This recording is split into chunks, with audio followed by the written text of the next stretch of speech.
Well, I went in and I sat down and I didn't really, like I said, it's my first semester at college, so I was still getting used to everything and how classes were run.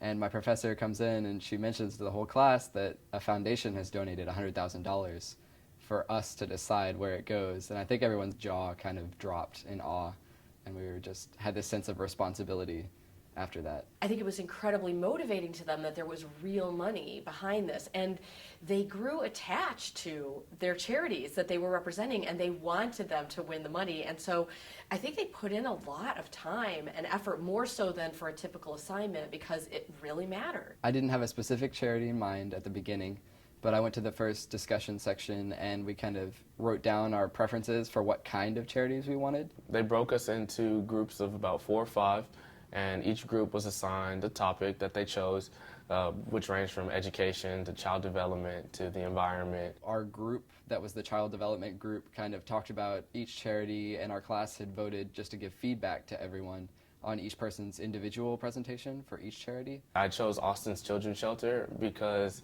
it does relate to kids my age, and I've worked at a homeless shelter before, and seeing little kids on the street is just, it's really sad. There's a respite care program, which is like a temporary care or daycare for children whose parents have to go to court or jail or have to tend to an emergency. Austin Children's Shelter is unique because it occupies a niche in the community. It really doesn't have to compete with other shelters in the area because it has its own specialized techniques and things that it does. We actually went to visit the charity because a part of the assignment was to include an interview. And being a local charity, we decided that might as well just go see the location and the faculty and staff. And honestly, it blew me away. We actually went to the Austin Children's Shelter. It's just a couple miles down the road, so we could see what was actually going on there. And we had an interview with 2 people that worked there, I guess the director of grants and the director of fundraising.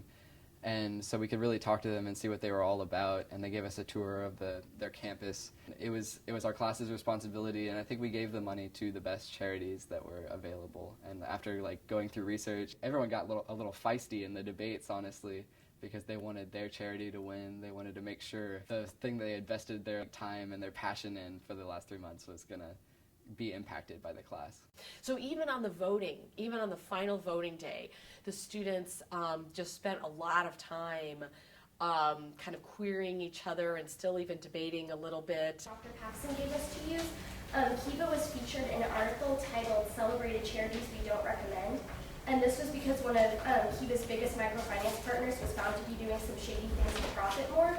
And it wasn't until the New York Times made a big deal about this that Kiva addressed the issue at all. And Kiva has a lot of microfinance partners, so how can we be sure this won't happen again?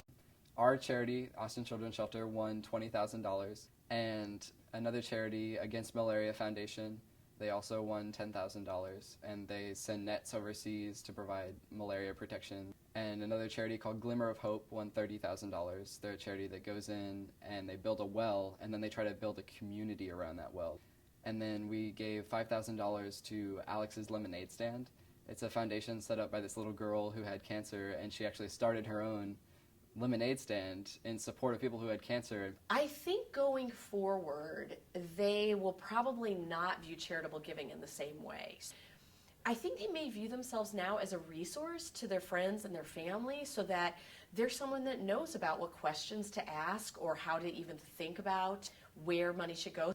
Obviously, I think it's awesome that we were able to make a difference. And it was our class's responsibility, and I think we gave the money to the best charities that were available. We put our all into the whole charity. We really did put a lot into the charity. So as a college student, the most we can really donate is our time. As far as money, we're kind of tight, but being able to have this donation of this large amount of money and then actually putting it to good use and putting it to where we want to put it is just a good opportunity for us.